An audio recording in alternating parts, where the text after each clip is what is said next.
ان کو اگر Islamic history ذرا سی بھی پتا ہو، اہل سنت کی ساری تاریخ کی کتابیں اٹھا کے دیکھ لیں آپ، البدایہ والنہایہ جسے تاریخ ابن کثیر کہتے ہیں، تاریخ طبری اٹھا کے دیکھ لیں، تاریخ ابن خلدون اٹھا کے دیکھ لیں، ابن عساکر اٹھا کے دیکھ لیں، سب میں ڈیٹیلز موجود ہیں اور وہ فٹ ان بیٹھتی ہیں بخاری مسلم کی حدیث میں وہ حدیث بھی اس میں نے لکھی ہوئی ہے کہ کوفے کا گورنر تھا نعمان ابن بشیر، صحابی رسول صلی اللہ علیہ وسلم۔ جب حضرت حسین علیہ السلام کے بارے میں پتا چلا یزید کو کہ یہ آ رہے ہیں وہاں پہ اور کوفے سے یہ ایک قیام کریں گے اور دعوت حق لانچ کریں گے، سب سے پہلا اس نے ڈیسیژن کیا کہ نعمان ابن بشیر کو کوفے کے گورنری سے ہٹا دیا، یہیں سے اس کی 2 نمبری شروع ہو گئی ہے۔ ٹھیک ہے، یہ کہتے ہیں پروف دیں، پروف آپ کو پتا ہے کیا ہے؟ اس لیے کہ نعمان ابن بشیر صحابی تھے، ان کو پتا تھا حضرت حسین کے ساتھ تو میں کوئی نیگیٹو نہیں کر سکتا، تو نرم رویہ رکھتے تھے۔ اور عبید اللہ ابن زیاد کو اس نے بھیجا۔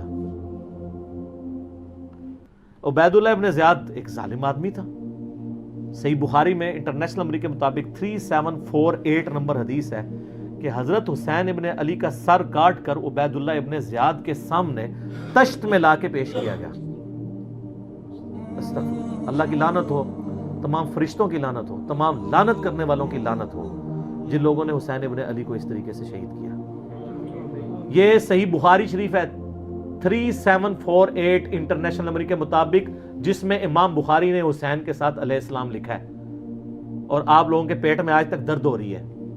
دارالاسلام والوں نے تحریف کر کے علیہ السلام کاٹ دیا اس میں سے، لیکن سعودیہ کا جو مکتبۃ شاملہ ہے اس میں موجود ہے، دارالکتب العلمیہ کا جو بیروت کا چھپا ہوا ہے اس میں موجود ہے، اور اہل حدیث کی جو سب سے بڑی سائٹ ہے حدیث کی کتابوں کی sunna.com اس میں موجود ہے، اسلام 360 میں موجود ہے، اور اس میں بھی عربی میں علیہ السلام ہے، اردو میں مولوی نے رضی اللہ تعالیٰ عنہ کیا ہوا ہے۔ تحریف، یہ ہے تحریف۔ تو سر جب آپ چوری کریں گے نا اتنی سی بھی، تو اللہ نے ایک بلا آپ پہ چھوڑی ہوئی ہے۔ جو مولانا شریف کو بخاری شریف سے باہر نکال کے پھینکتی ہے اور لوگوں کو بتاتی ہے یہ بخاری شریف ہے اور یہ مولانا شریف ہے۔ حسین ابن علی کا سر کاٹ کے سامنے رکھا گیا، اس نے کچھ کلام کیا تو حضرت انس ابن مالک پاس کھڑے تھے، تڑپ اٹھے، انہوں نے کہا سب سے زیادہ رسول اللہ کے ہم شکل حسین ابن علی تھے۔ تو یہ ان لوگوں کا، اور یہ تھا گورنر کوفہ جو لگایا اس کام کے لیے گیا تھا۔ وہ کہتے ہیں یزید کو پتہ نہیں چلا، اس نے خود ڈیسیژن کیا۔ اچھا جی مان لیا، تو جب یہ خود اس نے ڈیسیژن کیا، اس کے بعد یزید نے پھر یقیناً اس سے عبید اللہ ابن زیاد کو جیل میں ڈلوا دیا ہوگا، کیونکہ آپ تو ہمیں کہانی کراتے ہیں کہ دریائے فرات کے کنارے کتا بھی پیاسا مر جائے تو حکمران کی ذمہ داری ہے۔ تو یزید نے پھر حسین ابن علی نبی کا بچہ جب قتل ہوا، اتنے اپنے بچوں کے ساتھ رشتہ داروں کے ساتھ، تو اس کو جیل میں ڈلوا دیا ہوگا۔ کوئی ضعیف روایت ہی لے آئے۔ اور اگلے دن میں ایک مولوی کو سن رہا تھا، وہ کہتا ہے آپ کو پتہ ہے حسین سے لڑنے کے لیے جو آیا تھا وہ کون تھا؟ عمر ابن سعد ابن ابی وقاص۔ یہ اسی طریقے سے میں کہوں کہ وہ طوفان نوح کے اندر جو غرق ہو گیا، آپ کو پتہ ہے کون تھا؟ وہ حضرت نوح کا بیٹا تھا۔ تو انو میں ہی چپیڑ مار سکنا۔ سعد ابن ابی وقاص کا مرتبہ زیادہ ہے یا حضرت نوح کا؟ تو آپ دھونس لگا رہے سعد ابن ابی وقاص کی ہمیں رضی اللہ تعالیٰ عنہ، وہ تو اشرم و اشرم میں سے۔ نوح کا بچہ اگر کافر نکلا ہے تو سعد کا بچہ اگر غلط نکلا ہے، اور پھر کہتے ہیں وہ نبی کے ماموں تھے۔ او یار کہانیاں کرانی بند کرو۔ یہ اسی طریقے سے کہ وہ ترک رفع دہن پہ کہتے ہیں ابن مسعود کا مرتبہ آپ کو پتہ ہے؟ او ابن مسعود کا مرتبہ پتہ ہے؟ ابن مسعود سے پہلے وہ ثابت بھی ہو، پھر اگلی بات مرتبے ہوں گے۔ ناموں کا روب۔ سعد ابن ابی وقاص تو سر آپ کو، ہمارے تو وہ لیڈر ہیں، میں نے کتنی حدیثیں پیش کی ہیں، صحیح مسلم میں حدیث ہے 6220، انہوں نے تو حضرت معاویہ کے ساتھ پھڈا لے لیا تھا جب حضرت علی پہ سب و شتم کروانے لگے تھے۔ سعد ابن ابی وقاص جیسا تو شیعان علی کوئی نہیں تھا، آپ ہمیں بتا رہے ہیں اس کا بیٹا تھا۔ اس کے بیٹے کے کرتوت بھی صحیح مسلم میں موجود ہیں۔ وہ ابے کو سب سے زیادہ پتا ہوتا ہے نا میرا بچہ کیا ہے۔ ابھی تو کربلا ہوا نہیں ہوا تھا، صحیح مسلم اٹھا کے آپ جا کے نا عمر ابن سعد لکھیں اور صحیح مسلم کو سلیکٹ کریں تو حدیث آئے گی کہ حضرت سعد ابن ابی وقاص بیٹھے ہوئے تھے، ان کے سامنے ایک اونٹ سوار آیا، تو ساتھی کہتے ہیں کہ حضرت سعد ابن وقاص نے کہا اے اللہ اس اونٹ سوار کے شر سے میں تیری پناہ میں آتا ہوں، اور جب وہ اترا تو ان کا بیٹا تھا عمر ابن سعد۔ سعد بن وقاص تو اپنی زندگی میں اپنے بیٹے کو شیطان کی طرح سمجھتے ہوئے وہ اللہ کے حضور جو ہے وہ پناہ مانگا کرتے تھے. اور دیکھ لیں سعد کی پھر کرامت ویژن دیکھ لیں. اور وہ آگے کہتے ہیں ابا جی سارے لوگ خلافت میں آپ بھی کوئی حصہ لے لیں, کوئی گورنر شورنر بن جائے. شروع تو ہی لالچی سی, اور اسی کو رے کی لالچ دی تھی. میں بتا رہا ہوں تاریخ اسلام میں جو باتیں ہیں نا آل امیہ کی بدماشیوں کو ہائی لائٹ کرتی ہیں, فٹ ان بیٹھتی ہیں بخاری مسلم میں. یہ لشکر لے کے آیا تھا حضرت حسین ابن علی کے خلاف لالچ میں, اس کا اثر کیا ہوا بعد میں؟ تو یہ پورا پلان ہوا تھا. اور اگر کہتے ہیں نہیں یہ حسادی طور پہ ہو گیا تو بعد میں پھر سزا دینی چاہیے تھی, کوئی سزا نہیں دی ہے.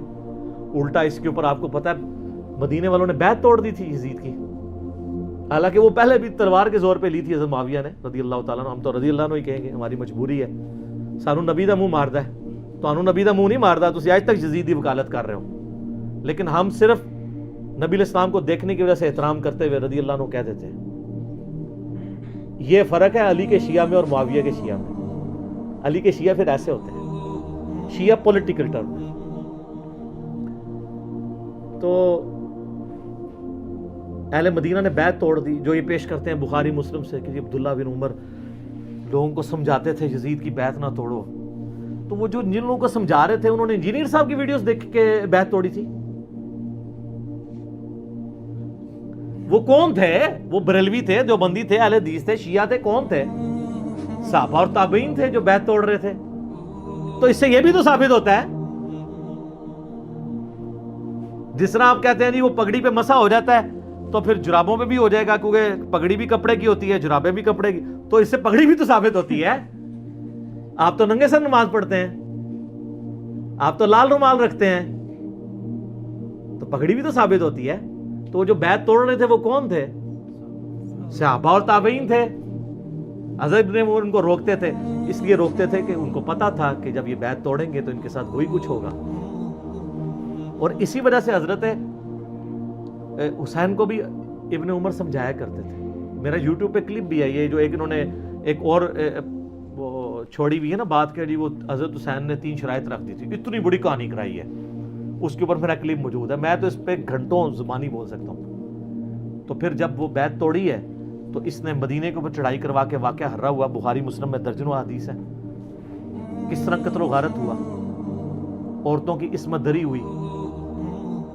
اور پھر ساتھ ہی اس کے بعد خانہ کعبے کے اوپر چڑھائی کی, کیونکہ عبداللہ ابن زبیر بھی نہیں بیعت کر رہے تھے یزید کی. خانہ کعبہ کا غلاف اور ایک دیوار ڈیمیج ہو گئی, پھر یزید مر گیا. تو پھر حضرت ابن زبیر نے کہا تمہارا شیطان مر چکا ہے, واپس جاؤ. پھر وہ واپس گئے. پھر 9 سال تک ابن زبیر نے خلافت قائم کی مکے کے اندر اور مدینے کے اندر. حضرت حسین ابن علی کے بعد ان کو خلافت کا ایک موقع ملا. تو اس طریقے سے یہ چیزیں بالکل کلیئر ہیں. لیکن وہ بات میں مولانا اسحاق صاحب والی کروں گا کہ بات اس لیے سمجھ نہیں آتی کہ آپ یزید سے شروع کرتے ہیں. جب تک آپ بات پیچھے سے شروع نہیں کریں گے آپ کو بات سمجھ نہیں آئے گی. اگر آپ 1857 کی جنگ آزادی کو نہیں سمجھیں گے آپ کو 1947 میں 2 قومی نظریہ سمجھ میں نہیں آئے گا. اور جب تک 1947 میں مسلمانوں کی قربانیوں سے جو ملک بنا ہے وہ آپ نہیں سمجھیں گے تو آج آپ کو نہیں سمجھ آئے گی کہ پاکستانی عوام کیوں اسلامی نظام یہاں پہ چاہ رہے ہیں. اس لیے کہ وہ کہتے ہیں ہمارے بزرگوں نے پاکستان بنایا اس لیے تھا کہ پاکستان کا مطلب کیا, لا الہ الا اللہ. یہ سیکولر اینکر بیٹھ کے جو باتیں کر رہے ہیں ان کو یہ کیسے سمجھ آئے جب تک آپ پیچھے نہیں چلیں گے.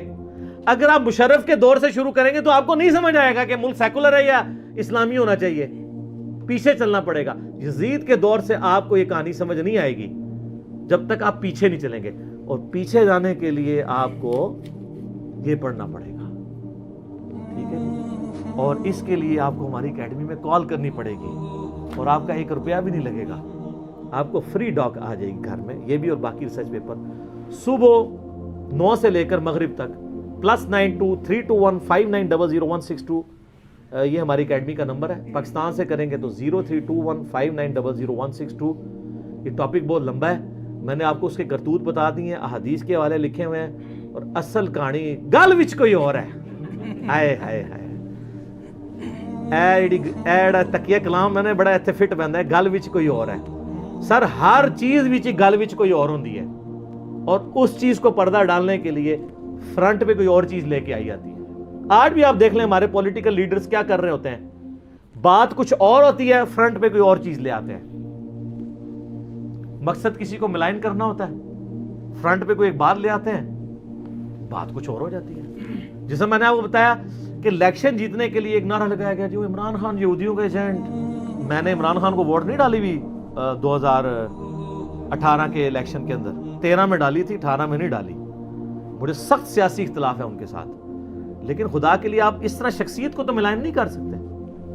آپ جنرل اسمبلی کے اجلاس کے اندر عمران خان نے جو ہے وہ یہ پھکی کے طور پہ وہاں پہ بات کی ہے کہ اگر 8,000 یہودی بھی یوں قید کر دیے جائیں تو آپ سب لوگ سیکھ پا ہو جاؤ گے, اور 80 لاکھ مسلمان قید ہیں, آپ لوگ بول نہیں رہے. اس سے بڑی تو بات وہ کوئی نہیں کر سکتا تھا نا یہ بنوانے کے لیے, اور اس نے یہودیوں کا نام اس لیے لیا ہے کہ آپ مولانا حضرات کو بھی یقین آ جائے. لیکن آپ دیکھ لیں وہ پھر بھی کہیں گے یہودیوں کا ایجنٹ. تو ان سے ہی پوچھیں گے وہ کیا کرے, تو آپ کہیں گے وہ ایجنٹ نہیں ہے, تو وہ کہیں گے وہ یہ کرے کہ اپنی جگہ ہمیں بٹھا دیں. تو یہ تو ہونا کوئی نہیں ہے, تو کانسپریسیز چلتی رہیں گی. تو اس کا کوئی اینڈ نہیں ہوتا. جو لوگ سچائی ٹروتھ لورز ہوتے ہیں نا, ان کو سچائی پسند آتی ہے, اور آپ ٹروتھ لور بننا سیکھیں. یقین کریں آپ کی زندگی آسان ہو جائے گی, ورنہ آپ کڑ کڑ کے مر جائیں گے. میں نے اسی لیے شروع ہی میں میری ویڈیوز ریکارڈ ہونے سے پہلے میں نے فرقہ واریت سے توبہ کر لی تھی, کیونکہ میں کڑنا نہیں چاہتا تھا. مجھے یار لگا, میں نے کہا یار اس مسئلے میں تو بریلوی ٹھیک کہہ رہے ہیں, تو یہ اہل حدیث یہ کیوں کر رہے ہیں؟ اہل حدیث و دیوبند جو ہیں وہ اقامت شروع ہوتے ہی کھڑے ہو جاتے ہیں. یہ تو قد قامت اصلاح پہ کھڑا ہونا چاہیے. جامعہ ترمذی 592 نمبر حدیث. یہ شیعہ اور بریلوی اس مسئلے میں ٹھیک ہے. اچھا جی, پھر کسی مسئلے میں اہل حدیث ٹھیک ہوتے تھے تو میں کہتا تھا یار یہ بریلوی کیا کر رہے ہیں, اور کسی مسئلے میں شیعہ ٹھیک ہوتے تھے تو میں کہتا تھا سنی کیا کر رہے ہیں. میں نے کہا یار یا تو میں کڑ کڑ کے مر جاؤں, تو یا میں اعلان کر دوں کہ نہ میں وابی نہ میں بابی, میں ہوں مسلم علمی کتابی. جاؤ دفعہ ہو, میرا کسی سے کوئی تعلق نہیں. 3 طلاقیں دے کے اور 4 تکبیریں پڑھ کے, اور 5 تکبیریں میں صحیح مسلم میں ثابت ہے, 5 پڑھ کے آپ کو دفنا دیا. ایک مجلس میں 3 طلاقیں دی ہیں فرقہ واریت کو, ورنہ کڑ کڑ کے مر جائیں گے آپ. ٹروتھ لور ہو جائیں. آپ دیکھیں ہم بے فکر ہیں. ہمیں کوئی آ کہتا ہے نا وہ دیکھیں نہیں وہ فلاں نے فلاں چیز کر دی ہے, اس سے فلاں فرقے کو نقصان ہو رہا ہے. میں کہتا ہوں جی ہوتا رہے, ان فرقوں نے اسلام کے ساتھ تھوڑا کیا ہے نقصان, تو ہمیں تو کوئی مسئلہ نہیں ہے. ہم کہیں گے ٹروتھ کا نقصان نہیں ہونا چاہیے. جہاں کی سچائی کی بات ہوگی ہم سامنے آ کے ڈیفینڈ کریں گے. جنید جمشید سے طارق جمیع صاحب نے بھی ہاتھ اٹھا لیا تھا کہ ان کا ذاتی بیان ہے, میں نے آ کے فرنٹ سے لیڈ کیا. کیوں؟ Truth lower. ٹروتھ لور بنے, آپ کی زندگی میں سکون آ جائے گا, روحانیت آ جائے گی, آپ کو کبھی ٹینشن نہیں ہوگی.